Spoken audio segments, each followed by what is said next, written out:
चाहे ठंडी हो या बरसात, पकोड़ा का मज़ा तो हर सीज़न में आता है ना। और वो भी सागा प्याज का। सागा प्याज का पकोड़ा हो, और वो भी इस ठंडी में, और ठंडी में जब बरसात होती है उसका मज़ा तो दुगना बढ़ जाता है। आपने देखा कितना क्रिस्पी पकोड़ा बना है, और उसके साथ चाय भी। वाह, तो फिर चलिए बनाते हैं। जय जगन्नाथ, आप सबका स्वागत है मेरे चैनल चिली स्पाइस बॉक्स में। दोस्तों, आज मैं आप लोगों के लिए सागा प्याज का पकोड़ा लेके आई हूँ। और उस सागा प्याज के पकोड़े बनाने के लिए यहाँ पे मैंने करीबन 2 कप सागा प्याज लिया है, जिसको मैंने बारीकी से काट के पहले अच्छे से धो लिया था। धोने के बाद मैंने इसको बारीकी से काट के इसका पानी निचोड़ के ले लिया है। अब इसको करते हैं साइड, और उसके साथ 1 कप चने की दाल 1 घंटे पहले मैंने नॉर्मल पानी में अच्छे से धो के इसको भिगो दिया था। अभी ये फूल के देखिए हमारा जो चने की दाल है तैयार हो गया है। अब ये चने की दाल की पेस्ट बनाने के लिए हम एक मिक्सिंग जार में इस दाल को पानी से निचोड़ के डालेंगे।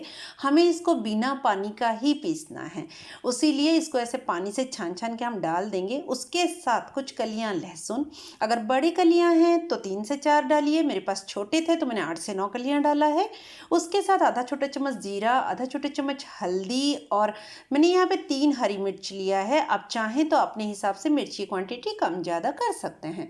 आधा इंच टुकड़ा अदरक, जिसको भी छोटे छोटे टुकड़ों में काट लिया है।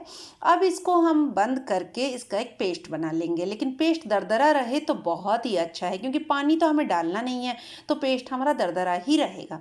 बस अभी उस दरदरे पेस्ट को, मतलब चने की दाल की पेस्ट को, हम ये जो सागा प्याज का जो बारीक कटा हुआ सागा प्याज है उसमें ट्रांसफ़र कर लेंगे।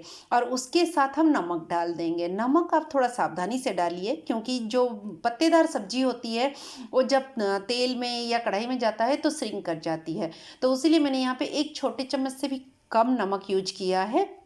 और डाल के इसको आप अभी अच्छे से ना हम मिक्स कर लेंगे, जैसे कि सारी सामग्री अपने मतलब अच्छे से मिक्स हो जाए। और जब इसको मिक्स कर रही थी, मैंने सफिशिएंट रिफाइंड ऑयल एक कढ़ाई में चढ़ा दिया था गैस पे। अभी तेल चेक करने के लिए मैंने एक छोटी सी टुकड़ा डाल रही हूँ बैटर का।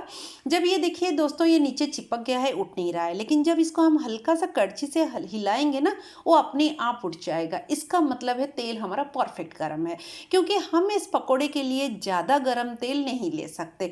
जिससे क्या होगा कि ये जो चने की दाल का बैटर है ये खुल जाएगा। उसी लिए मैंने थोड़ा सा, मतलब गर्म तेल था, उसीलिए मैंने जब डाला तो ये नीचे चिपक रहा है, लेकिन दोस्तों ये चिपकेगा नहीं, आराम से ये उठ जाएगा। तो आप देख सकते हैं कढ़ाई में जितना आएगा मैंने वैसे ही थोड़ा थोड़ा करके डाल दिया है। आप इस सागा प्याज के मतलब पकोड़े को आप बड़े की भी शेप दे सकते हैं। अब इसको हल्के हाथों से हम ऐसे किनारे से, आप देख सकते हैं मैं कैसे कड़छी से मतलब उठा रही हूँ। इसको ऐसे हल्के हाथों से ही आप ऐसे उठाने की मतलब कोशिश कीजिए। इसको ऐसे नहीं कि एकदम से हम जैसे बेसन के पकोड़े तलते हैं वैसे तल लेंगे, वैसे नहीं।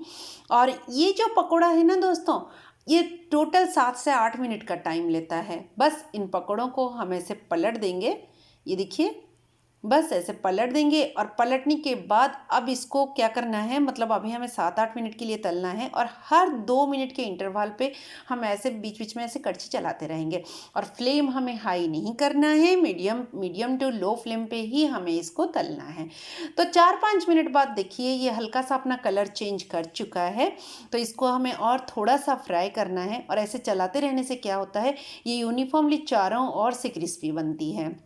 तो अभी देखिए 7-8 मिनट हो चुका है, और पकोड़े हमारे बड़े अच्छे क्रिस्पी बने हैं। आप देख सकते हैं कितना अच्छा चारों ओर से थोड़ा थोड़ा पिंकिश कलर भी आ गया है। बस अभी इसको हम तेल से निकाल लेंगे, लेकिन निकालने से पहले थोड़ा सा इसे होल्ड करके रखेंगे, जिससे क्या होगा, एक्सेस ऑयल निकल जाएगा। और जो बाकी सा की ऑयल है वो टिश्यू पेपर में या किचन टॉवल में भी आप डालेंगे तो उससे भी निकल जाएगा।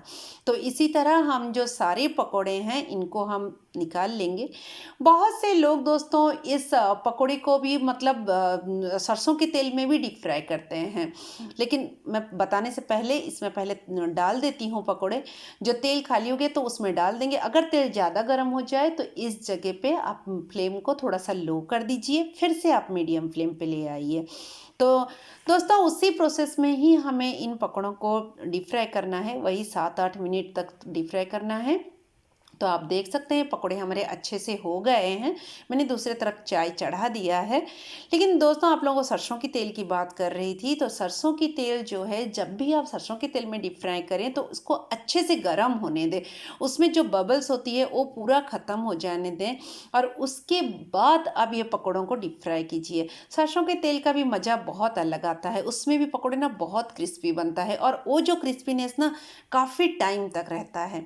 मैं आपको ये बात बताते बताते मेरे सारे पकोड़े तल गए हैं। ये मेरा लास्ट बैच है जो मतलब बैटर था उसका लास्ट बैच है। ये भी मेरा ऐसे ही मैंने देखिए डाल दिया है, लेकिन ये टाइम तो लगता है, लेकिन मतलब आप यकीन मानिए अब बहुत अच्छा टेस्ट भी लगता है। दोस्तों अगर मेरी चैनल को आप इंस्टाग्राम में देखना चाहते हैं तो आप झिली स्पाइस बॉक्स के नाम से ही इंस्टाग्राम में आप मुझे फॉलो कर सकते हैं। बस इसके ऊपर हम एक दो चुटकी चाट मसाला छिड़केंगे और चाट मसाला छिड़क के ऐसे थोड़ा सा हम इसको मतलब टॉस कर लेंगे, जिससे क्या होगा चाट मसाला पकोड़े के ऊपर अच्छे से कोटिंग हो जाएगी और इसको आप चाय के साथ एंजॉय कीजिए। तैयार है आप लोगों के लिए।